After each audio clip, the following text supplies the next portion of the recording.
All right. Hello, everyone, and now welcome to a game between Happy versus Blade. This game taking place here on, well, Last Refuge. Over here on the bottom left-hand side of the map, we have Blade spawning as the blue human, going up against Happy over here on the top right. So far, it feels like I've been casting so many 2v2 games that now that I'm just looking at two armies, things just seem so much slower. So thank you everyone for tuning in. If you guys are enjoying WarCraft 3 here in 2020, please give this video a thumbs up, a like, leave some comments. Constructive criticism and constructive feedback always appreciated, as well. I guess, why is that even necessarily said? Like, I find it strange that in this day and age, like, constructive feedback is appreciated as a, no, please don't be destructive. Like, does that need to be said? Right? Like, don't go, like, it feels like I'm like parenting children if the internet was a child. Like, no, don't destroy things. You don't want to just destroy things. All right, I'll get off my soapbox now. Anyways, Death Knight coming in from Happy. Meanwhile, over here on the bottom left-hand side of the map, we have the Archmage coming in from Blade. And so far, pretty standard opening coming in from Blade. There's that Archmage coming and will be making its way out. We'll see if an Arcane Vault will be placed down or if we're going to see a very fast tech to tier 2. Thanks for casting these games. All I see are the streamers on Twitch playing past that. Are so nice to see some different games every now and then. Yeah, it is nice to see the wide variety in a real-time strategy game. Whenever you watch an individual professional player, and this is no fault to them, if you are a pro player, as opposed to say like Ninja playing like Fortnite or anything like that, those particular players are actually putting on a show. They are trying to make it interesting. They're trying to do well. But players like Happy, if you're able to get a glimpse into their training regimen, which is really what Happy does when he's streaming, and other professional players, when you see their training regimen, you may be thinking to yourself, oh, this is boring. Right? This is absolutely boring. He's just doing the same thing. He's doing the same strategy over and over again. But that's what you do as a professional player. If right, you know that they're putting in the repetition and the the diligence and the effort to be able to play at a high level. So when more is at stake, right? Then you can appreciate all of the time and energy that went into it, right? Some people should be like, oh, you know what, you're just going to the driving range and just hitting the golf ball over and over and over and over again. Do something funny, entertain us. And a professional golfer will be like, you came to watch me train, and that's what you're gonna get. First time catching you, hello from France. Hello to France. Thank you for tuning in. And Death Knight now making rounds as well.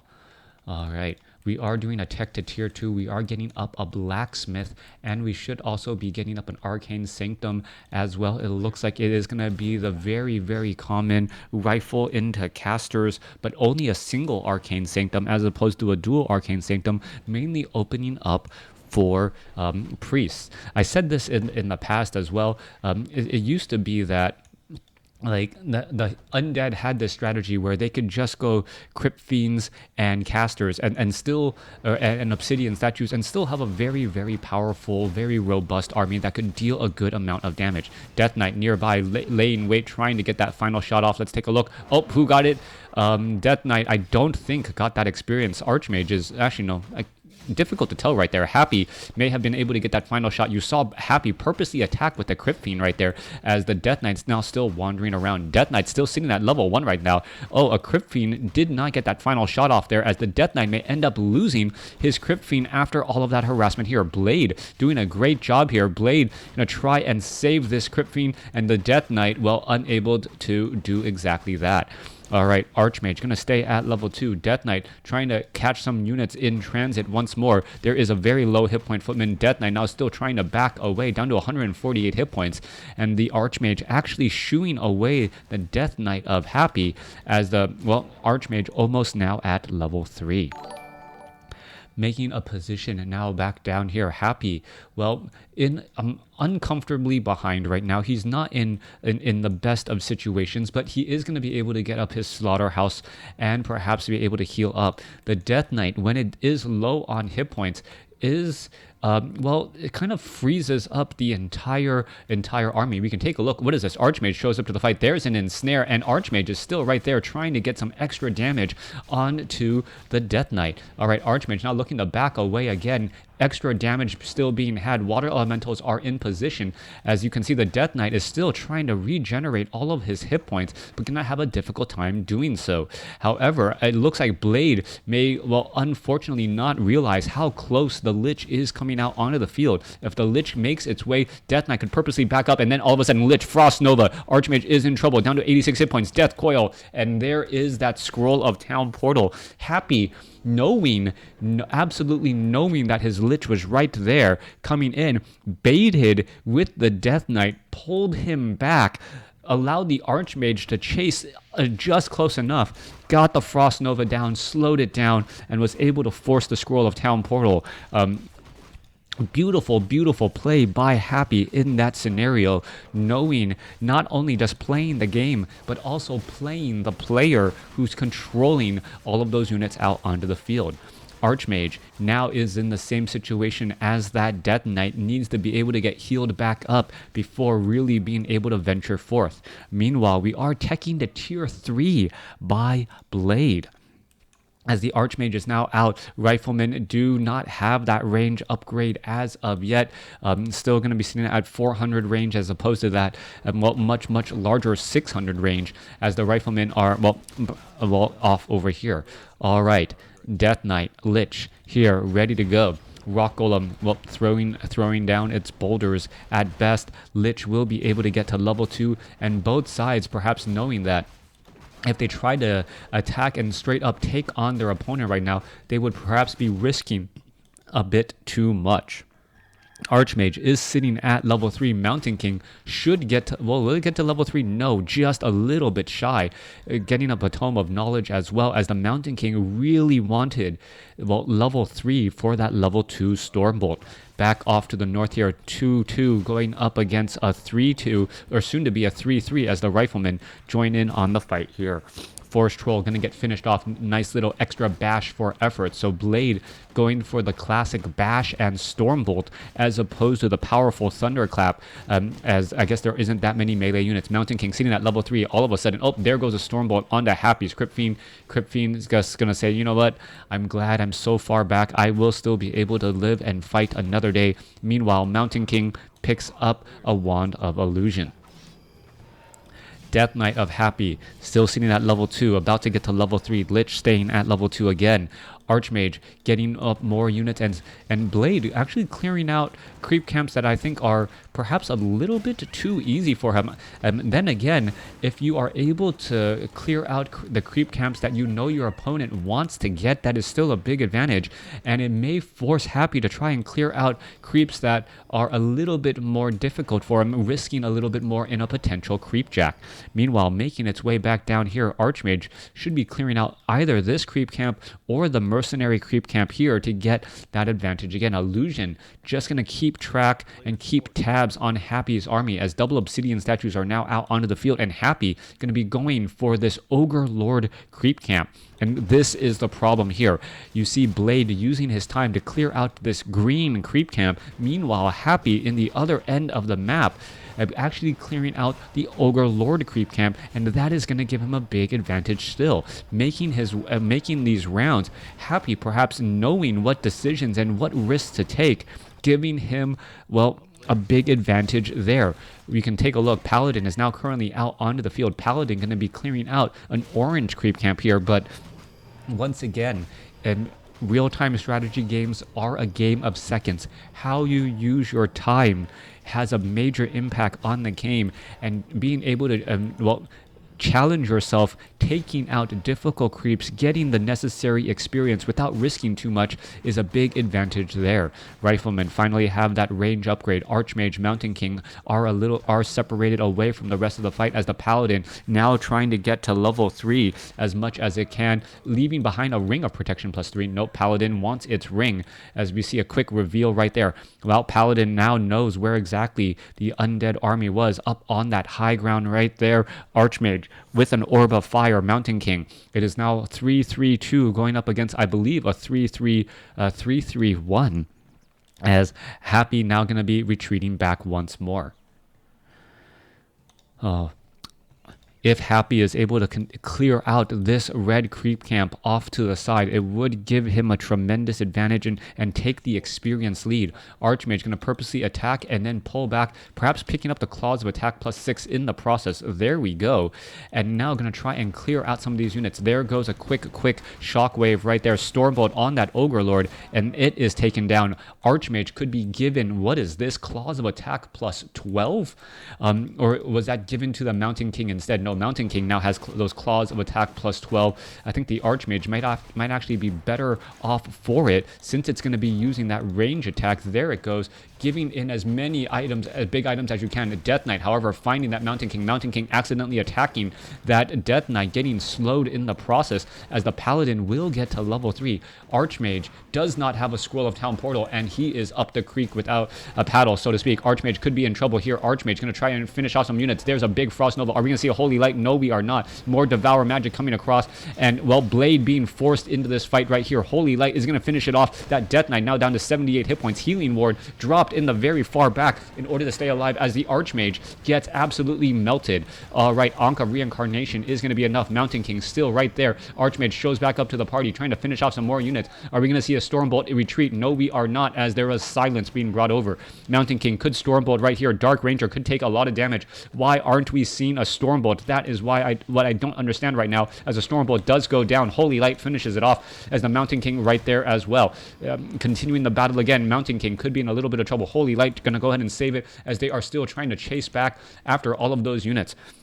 Archmage with +21 attack, losing that, or using that Ankh of Reincarnation. Mountain King could also give the additional claws of attack, and right now the Archmage is essentially critical striking every attack. It has +36 damage right now with that Inner Fire, and with that Orb of Fire, any heals on whatever it is attacking is significantly less. All right. Is that going to make a difference, though? Happy is continuing to build upon his advantage right now, clearing out a lot of difficult creep camps. Interesting fight. Blade seems like he could have been the aggressor if he wanted. I think Blade definitely could have been the aggressor earlier on, but he allowed Happy to take on much more difficult creep camps, giving Happy level 2 on the Dark Ranger, allowing him access to silence as well, and also giving very powerful items to the Death Knight. That Healing Ward really making a profound impact, as the Death Knight was able to just dance around in the back before it made its way back out again.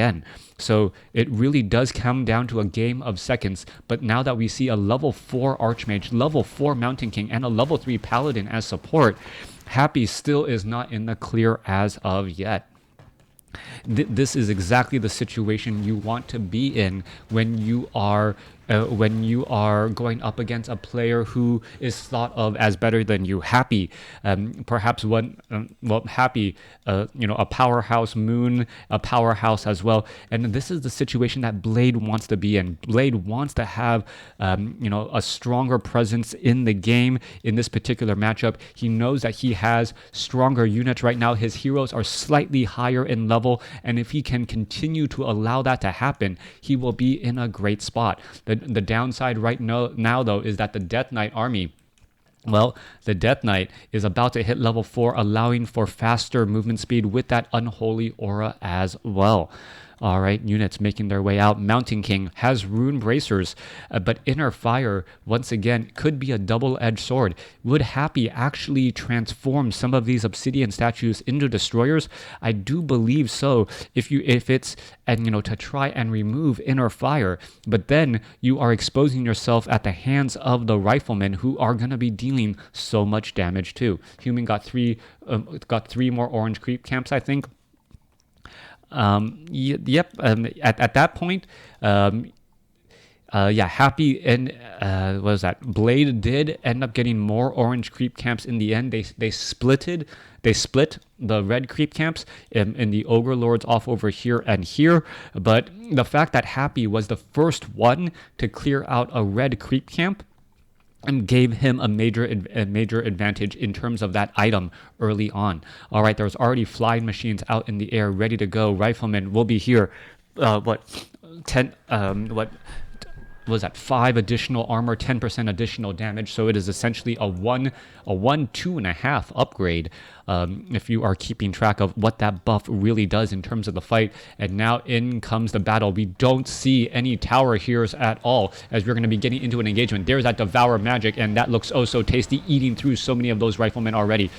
Inner Fire completely removed. Web going down in on the backside there. Holy Light trying to, save some of those targets, as the Healing Ward is, quickly dropped by the Archmage. Militia now joining in on the fight. Flying Machine's going to get cleared up very fast, as the damage is just starting to add up. Once again, 57 supply by Blade right now, as he's trying to finish off some of those units, and you can see the Healing Wards are just getting destroyed in the backline. Happy's Death Knight is actually stuck this tree line, causing a little bit of problems, as the Paladin now gets up to level 4. All right, silence on the Paladin right now. Is it going to be coming to an end? It has to be. There it goes. As well, the Frost Nova is causing so many problems as well. So many priests, everyone losing so many units, but it looks like Happy's army is just still that strong. 39 supply going up against what I gotta believe is about a 50 supply army here. However, as the Crypt Fiends are going to start to, to no longer have any supporting units, all the Banshees are falling. Obsidian statue going to end up getting lost. There it goes. Destroyer still eating up as much as it can,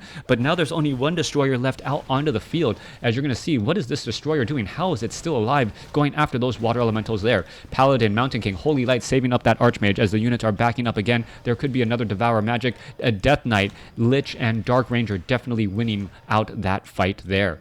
And this was the scenario that Blade knew that he was in the lead, but really didn't know how to approach that next battle. The fact that Happy went for destroyers, and this isn't the classic, you know what, I'm just going to build an army of, Death Knight, Crypt Fiends, Obsidian statues, and destroyers, and just overrun every human opponent. This was actually very tactical by Happy.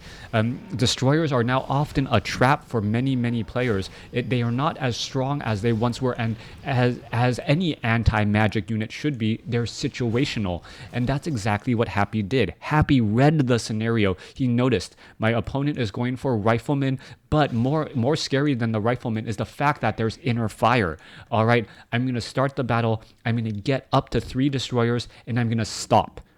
I'm not going to just continue to train up this very powerful unit that's more powerful than most of the other units and then make a play. No, he is very tactical about this fight, as he's now making his way back down here. All right, Mountain King gets in a lucky little bash right there. Death Knight now trying to retreat. There is, a Holy Light, Stormbolt combination finishing off multiple units, as the Mountain King is still trying to chase after more and more units here. Perhaps they're going to be able to get in some extra damage. Archmage, get in some extra damage there. There is a quick Stormbolt as well. Orb of Fire, making it difficult to save that Crypt Fiend, as you can see that damage. But however, a Dark Ritual, while giving its dying death, life or purpose in its dying death here, as the fly machine's now trying to fly back again.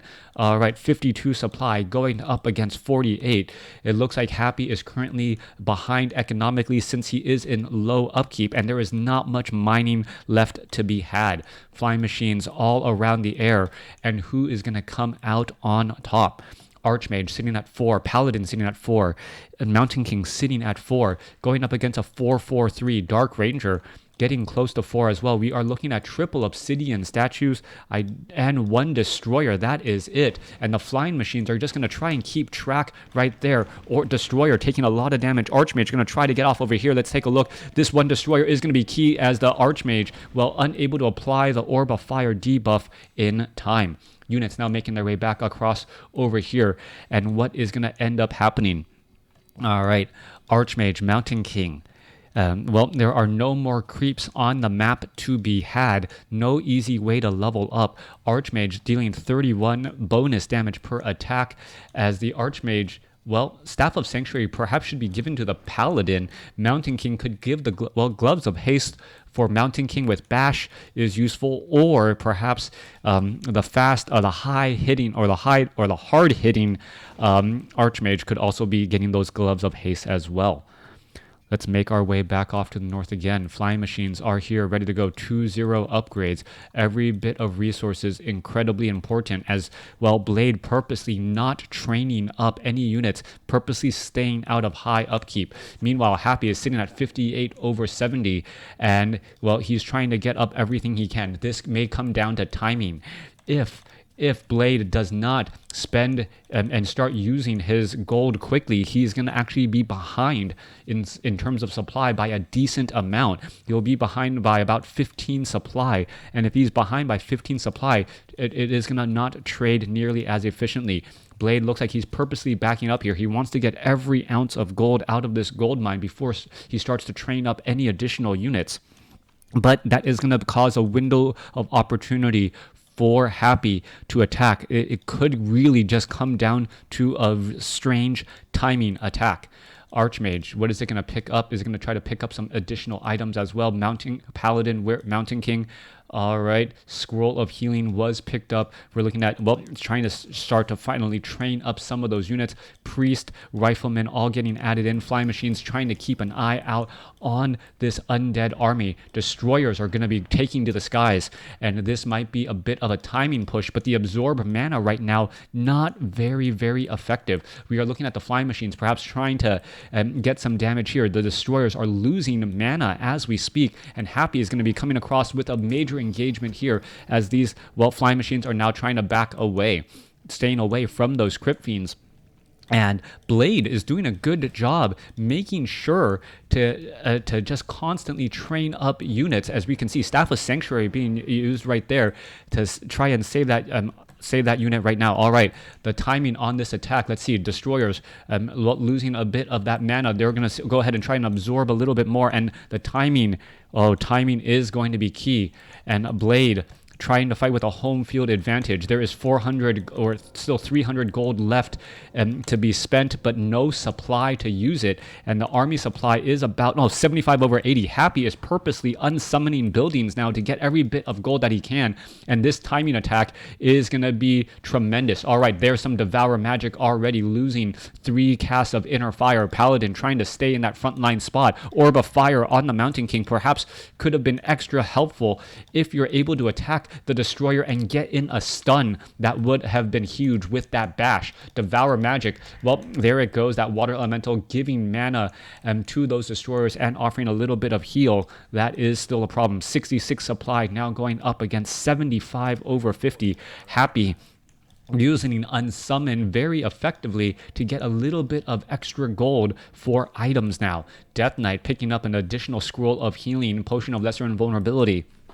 And I think going into this fight, Happy is right where he wants to be. There are 3 destroyers to make sure to counteract that early Inner Fire right there. Priest, and well, not that high on mana, 66 supply compared to, I believe, 75? Yeah, still down by about 9 supply here. Acolytes are actually dancing in the front line. There is Anti-Magic Shell as the, well, battle is about to go on here. All right, gonna go ahead and engage. Flying Machines trying to flank. There you go, a little bit of healing going down onto the Crypt Fiend right there. Is it gonna get taken down? Yes, it will. Unit's gonna try and engage once more as we're taking a look at, well, all that Anti-Magic Shell. Acolytes joining in on the fight. Militia now joining in. Destroyers, well, getting picked off in the air by the Flying machines, but the flying machine's getting webbed down as well. More units going to continue to fight here as well. Destroyers are trying to pick off the units that are trying to counter them as the riflemen are bringing up the rear. Priest getting absolutely destroyed as the Death Knight now gets up to level 5. Archmage sitting at level 4. What is happening here? Archmage now gets up to level 5. Could be dropping level 3 water elementals as the damage is still adding back up. Paladin is currently silenced, unable to do very much. Let's take a look as the Lich able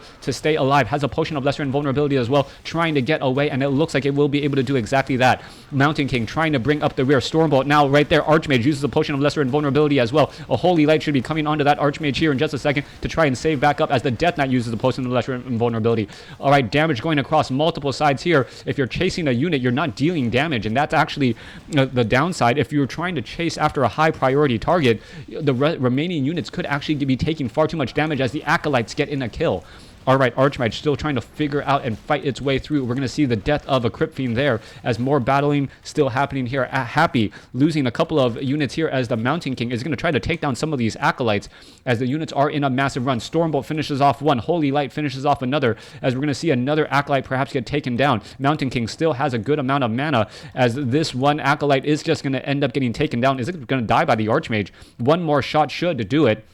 There it goes. All right, Stormbolt finishes off another Banshee right there as the Paladin and the units are now making a retreat back. 45 supply going up against 32, and who has the better advantage? Blade manages to push Happy away, but well, was it a tactical retreat or was it a forced retreat by Happy? Difficult to say. Happy may just have wanted to regroup all of his units and be able to push back again. Archmage with Brilliance Aura. There is only one priest out, and that is the problem. We need to get more priest out, but there is no more gold left, and with only one unit able to, or one or two units able to heal, Paladin being the other, well, a game of attrition is just going to be bad with multiple obsidian statues providing hit points and mana. All right, battle coming across. Archmage going to be in trouble. Potion of lesser invulnerability used in time, but the sorceresses are just getting picked off far too easily. Well, there goes a Stormbolt onto the Crypt Fiend. Crypt Fiend Holy Lighting right there as we see. Well, there goes another Crypt Fiend again. Death Knight finishes off the Archmage. 1, 2, 3. Death Knight, Death Coil, and a Destroyer attack able to finish it off there as we still see more engaging happening. Paladin gets up to level 5, but now with no easy way to take down the Destroyer, and the fact that the Archmage was the one with the Orb of Fire means that the Destroyers now have an easy time trying to retreat, and this is just absolutely absolutely gonna be a tactical retreat back. Happy is able to retreat, get in some damage, and then not lose anything, and Happy ends up winning the game with the lower score. Such a strong move by Happy in that matchup right there. You saw Happy was behind much throughout the match and then was able to attack with proper timing. He unsummoned his buildings, key buildings, in order to buy additional potions of invulnerability and additional scrolls of healing, which gave him that small edge, enough to deal critical damage and finish off the Archmage, which was leading the army. Thanks for watching. Thanks for listening. Hope you guys enjoyed it. If you guys want more Warcraft 3 content, definitely check out my other videos on YouTube. I literally have thousands. If you want, follow, subscribe, like, all of those kind internet things.